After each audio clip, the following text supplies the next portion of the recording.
সমুদ্র বরাবরই বাঙালির কাছে খুব প্রিয় একটা ঘোরার জায়গা। শহরের ব্যস্ত জীবনের মাঝে একটা অথবা দুটো দিনের শান্তির ঠিকানা। তবে চলো আজ তোমাদের নিয়ে যাই কলকাতা থেকে মাত্র 4 ঘন্টা দূরে মৌসুনী আইল্যান্ডে, যেখানকার এই নির্জন সমুদ্র সৈকত ভুলিয়ে দেবে সব ক্লান্তি। সাথেই মাত্র 1000 টাকা থেকে 4 বেলা থাকা খাওয়া নিয়ে সন্ধান দেবো দারুণ একটা রিসর্টে। চলো তাহলে শুরু করা যাক। সকালে প্রথম আলো গায়ে মেখে বেরিয়ে পড়লাম। গন্তব্য উত্তর 24 পরগনা থেকে সোজা দক্ষিণ 24 পরগনা, মানে হালিশহর থেকে শিয়ালদা হয়ে সোজা নামখানা। সেখানে পৌঁছে স্টেশন থেকে বেরিয়ে একটা টোটো নিয়ে সোজা চলে এলাম বাগডাঙ্গা ফেরিঘাট। এই যে দেখতে পাচ্ছ চিনাই নদী, এর ওপারেই হলো মৌসুনী দ্বীপ। এখান থেকে বোটে করে ঘাট পেরিয়ে আবারও একটা টোটো নিয়ে অবশেষে পৌঁছলাম আজকের আমাদের আস্তানা, মানে মৌসুনী আইল্যান্ড ঢেউসাগর রিসর্ট। আমরা এসে পৌঁছেছি মৌসুনী আইল্যান্ড ঢেউসাগর ক্যাম্পে।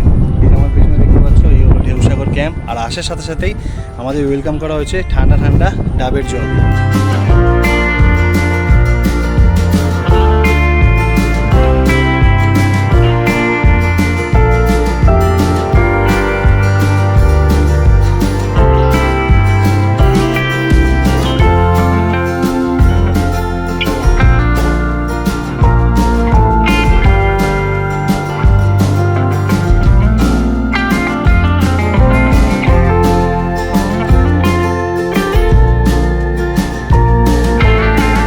রুমে চেক ইন করে কিন্তু চেঞ্জ হয়ে নিয়েছি। এখন যাচ্ছি একটু সমুদ্রে গা ভাসাতে। একদম গামছা নিয়ে পুরো রেডি। আর ওয়েদারটাও বেশ সুন্দর হয়েছে, আকাশে হালকা হালকা মেঘ রয়েছে। আর সমুদ্রের জলও কিন্তু বেশ অনেকটাই রয়েছে, পুরো জোয়ার নেই, মানে জোয়ারটা এখন ভাটা হচ্ছে আস্তে আস্তে, বাট জল ভালোই আছে স্নান করার মতো।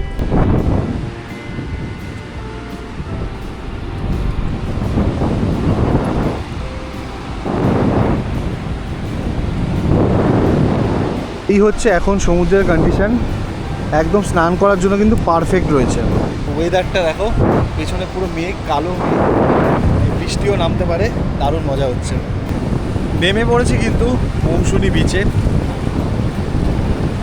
দারুণ ফিলিংসে কিন্তু দারুণ লাগছে। তো এইবার 2025-এ মৌসুনী এসে কিন্তু আমি বিশালভাবে সারপ্রাইজ। মানে আমি আগে 2021, 22, 23-এ বহুবার মৌসুনী এসেছি, অন্য বিভিন্ন ক্যাম্পে দেখেছিলাম, বাট এরকম সুন্দরভাবে কিন্তু বিচটাকে উপভোগ করতে পারিনি যতটা এইবার এসে আমার সুন্দর লাগছে। কারণ ওই দিকটাতে তুলনামূলকভাবে বিচের অবস্থা খুবই খারাপ, মাটি তোলা চারিদিকে, মানে বিচ আর বিচ নেই। বাট এই দিকটা এসে কিন্তু আমি দারুণভাবে সারপ্রাইজ। চারিদিকে দেখতে পাচ্ছ বিচটা কিন্তু বেশ সুন্দর এবং অনেকটা স্পেস রয়েছে, সুন্দরভাবে মজা করতে পারবে, স্নান করতে পারবে, দারুণ।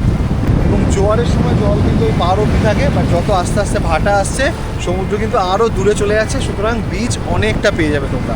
আর আসার সাথে সাথে কিন্তু আমাদের ডাবের জল দিয়ে ওয়েলকাম করা হলো, তো সেটা খেয়ে আর তর সইতে পারলাম না, তাড়াতাড়ি চেঞ্জ হয়ে চলে এলাম সমুদ্রে স্নান করতে। আর জাস্ট ঢেউগুলো দেখো, এখানকার ঢেউগুলো দেখো।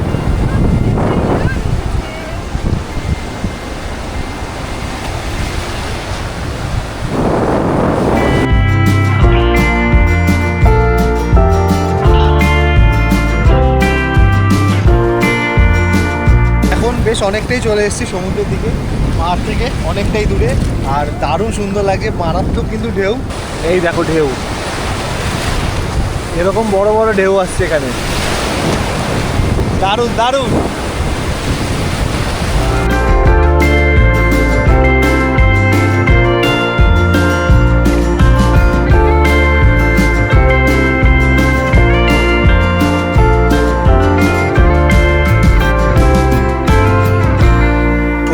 ফিরে কিন্তু ফ্রেশ হয়ে চেঞ্জ হয়ে নিয়েছি। এখন যাচ্ছি হলো লাঞ্চ করতে যাচ্ছি আমাদের রিসর্টের যে ডাইনিং আছে সেখানে। আমরা চলে এসেছি কিন্তু লাঞ্চ করতে ডাইনিংয়ে। আর তোমাদের দেখিয়ে দিই আমাদের লাঞ্চের আয়োজনে কী কী রয়েছে। এই হলো আজকের আমাদের লাঞ্চের আয়োজন।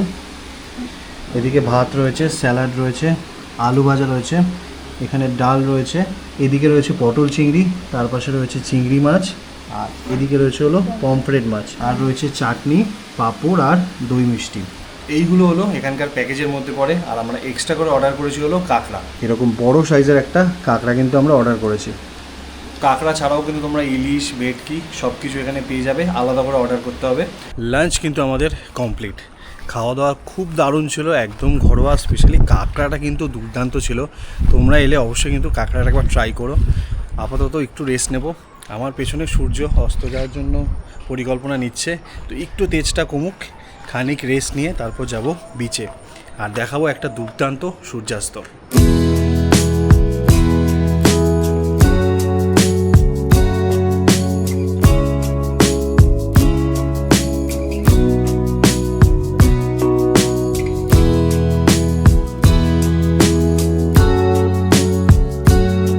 সময় ঘড়ি বলছে এখন বাজে বিকেল 5টা। হালকা রেস্ট নিলাম। তো চলো তোমাদের একটু পুরো ক্যাম্পটা ঘুরে দেখাই। তো এই যে আমরা আছি হলো রিসর্ট ঢেউসাগরে। এই হলো ঢেউসাগরে রিসর্টের এন্ট্রান্স। তো এই রিসর্টে কিন্তু পুরোটাই রুম, মানে দুতলা রুম রয়েছে, উপরেও রুম রয়েছে, নিচেও রুম রয়েছে।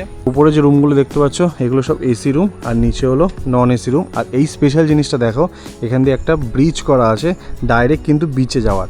আর এখানে ছোট্টখাটো একটা গ্রাউন্ড রয়েছে, এদিকে বেশ কিছু ঝাউ গাছ রয়েছে। আর এই যে জায়গাটা দেখতে পাচ্ছ এটা হলো বনফায়ার বারবিকিউর জায়গা, যেখানে আজকে রাতে কিন্তু বারবিকিউ এবং বনফায়ার হবে। আর আমার পেছনে হলো এই হলো পুরো ঢেউসাগর রিসর্ট। তো চলো এবার তোমাদের একটু রুমগুলো ঘুরে দেখাই।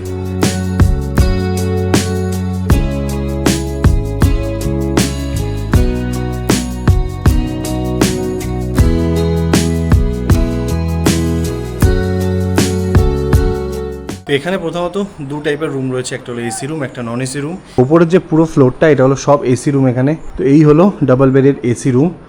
এখানে একটা বেড রয়েছে, এদিকে এসি রয়েছে, এখানে একটা টেবিল রয়েছে, ফ্যান রয়েছে সাথে। আর এই হলো এখানকার ওয়াশরুম। এই হলো ওয়াশরুম, ওয়েস্টার্ন কমোড রয়েছে, বেসিন রয়েছে, শাওয়ার রয়েছে। আর এই রুমের সামনে কিন্তু ডাইরেক্ট সি ফেসিং ভিউ। এই হলো রুম থেকে ভিউ, সোজা কিন্তু একদম সমুদ্র দেখা যাচ্ছে। আর দুর্দান্ত একটা সানসেট হচ্ছে এদিকে। 4 বেলা থাকা খাওয়া নিয়ে এই রিসর্টে নন এসি রুম পেয়ে যাবে মাত্র 1200 টাকা জনপ্রতি এবং এসি রুম পেয়ে যাবে মাত্র 1400 টাকা জনপ্রতি। এছাড়াও মাত্র 1000 টাকায় রয়েছে টেন্টে থাকার সুব্যবস্থা। থাকার জন্য রয়েছে ডাবল বেড, 4 বেডের রুম, অথবা বড় গ্রুপের জন্য রয়েছে ডরমিটারি রুম। তো এই রিসর্টের রুমগুলো তো তোমাদের দেখিয়ে দিলাম। এখন একটা দারুণ জিনিস দেখাচ্ছি, তার জন্য যাচ্ছিল ছাদে। তো এখন আছি রিসর্টের ছাদে, আর যেটার জন্য ওপরে এলাম সেটা হলো এই দুর্দান্ত সানসেটটা। দেখো এখান থেকে পুরো সমুদ্রটা দেখা যাচ্ছে, আর তার সাথে দারুণ একটা সূর্যাস্ত হচ্ছে। এখন চলে এসেছি একদম সমুদ্রের পাড়ে। দেখো বিচটা দারুণ সুন্দর লাগছে। আর ভাটার কারণে জল কিন্তু অনেক দূরে চলে গেছে, সে কারণে এখানে পুরো বিচটা খালি হয়ে গেছে। আর দেখো সবাই এখানে ক্রিকেট, ফুটবল সব খেলছে। আর এই হলো আমাদের ঢেউসাগর রিসর্ট। একদম কিন্তু বিচের সামনে বেশ কিছু বসার জায়গা রয়েছে সুন্দর করে। এখানে বসে কিন্তু এরকম সুন্দর ভিউ এনজয় করতে পারবে তোমরা। তো রাত হলে কিন্তু পুরো চারিদিকটা আলোয় সেজে উঠবে। তার সাথে এখানে বসে এরকম সুন্দর ঠান্ডা হাওয়ার সাথে কিন্তু দারুণ সময় কাটাতে পারবে।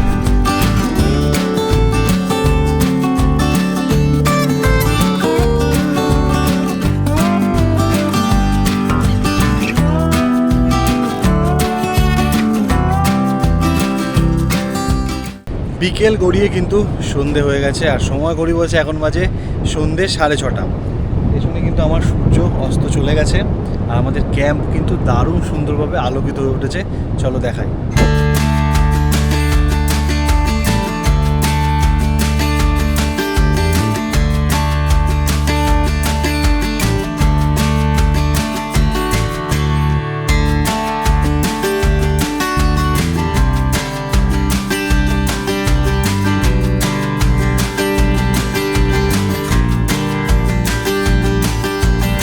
সন্ধে নামার সাথে সাথেই কিন্তু চলে এসছে আমাদের ইভিনিং স্ন্যাক্স।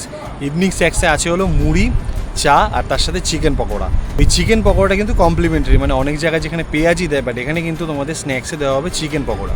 এই হলো মুড়ি, গরম গরম চা, আর তার সাথে চিকেন পকোড়া। তো আপাতত এখন চা পকোড়া খাবো। এরপর কিন্তু ওখানে বনফায়ার এবং বারবিকিউর ব্যবস্থা শুরু হয়ে গেছে। তারপরে আসবে আমাদের জন্য বারবিকিউ। আর সমুদ্রও কিন্তু ভাটা থেকে জোয়ার শুরু হয়েছে, মানে আস্তে আস্তে সমুদ্রের জল কিন্তু পাড়ের দিকে আসছে। আর দাদারা বলছিলেন একদম পাড় অবধি নাকি জল চলে আসে। তো চলো এটা তাড়াতাড়ি খেয়ে নিই, তারপর তোমাদের দেখাচ্ছি আমাদের জন্য বারবিকিউর আয়োজন চলছে।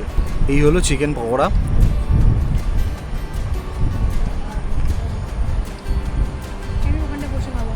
খেতেও কিন্তু বেশ ভালো। আর তার সাথে আছে মুড়ি আর গরম গরম চা। চা মুড়ি পকোড়ার সাথে সন্ধেটা দারুণ কাটছিল। এর মধ্যেই কমপ্লিট হয়ে গেল আমাদের চিকেন বারবিকিউ। দেখতে যতটা সুস্বাদু মনে হচ্ছিল, বিশ্বাস করো খেতেও দারুণ ছিল। এছাড়াও চাইলে হুক্কার ব্যবস্থাও তোমরা এখানে পেয়ে যাবে। রাত বাড়তেই সমুদ্রে জল চলে এসেছিল একদম রিসর্টের সামনে। খানিক বাদেই রাতে ডিনারও চলে এলো, ছিল ভাত অথবা রুটি সাথে চিকেন। এছাড়াও মাত্র 100 টাকা বেশি দিয়ে চিকেনের বদলে তোমরা নিতে পারবে মাটন। অবশেষে রাতে ডিনার সেরে সমুদ্রের সাথে কিছুটা সময় কাটিয়ে ঘুমানোর পালা। So good morning. সময় ঘড়ি বলছে এখন বাজে সকাল 10টা, আর আমরা এখন আসছি একদম বিচের সামনে। জাস্ট ঘুম থেকে কিছুক্ষণ আগে উঠেছি, ফ্রেশ ট্রেশ হয়েছি, এখনও কিন্তু ব্রেকফাস্ট করিনি বিকজ সমুদ্রের সামনে বসে ব্রেকফাস্ট করব। আর জাস্ট এখন জোয়ার শুরু হয়েছে, দেখতে পাচ্ছ ঢেউয়ের কী লেভেলের তাণ্ডব। আমরা জাস্ট এই সুন্দর একটা শ্যাকে বসে এই দারুণ ভিউ এনজয় করছি। কালকে রাতেও জল এতটাই সামনে চলে এসেছিলো, তোমাদের দেখিয়েছিলাম। আমরা এখানে বসে ডিনার করেছি, দারুণ এক্সপিরিয়েন্স। এরকম ঢেউয়ের আওয়াজে রাতটা অসাধারণ কেটেছে।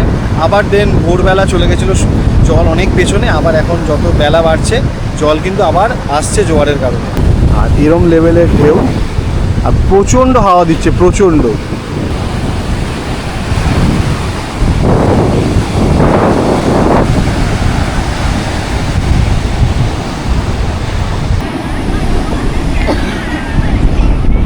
চলে এসছে আজকের আমাদের সকালের ব্রেকফাস্টে আছে লুচি, তার সাথে ঘুগনি, আর এদিকে দিয়েছে ডিম সেদ্ধ। আর এরকম সুন্দর ভিউ এনজয় করতে করতে আমরা এখন আমাদের ব্রেকফাস্টটা করব। আর তার সাথে চাও বলেছি, 2 কাপ চাও আসছে।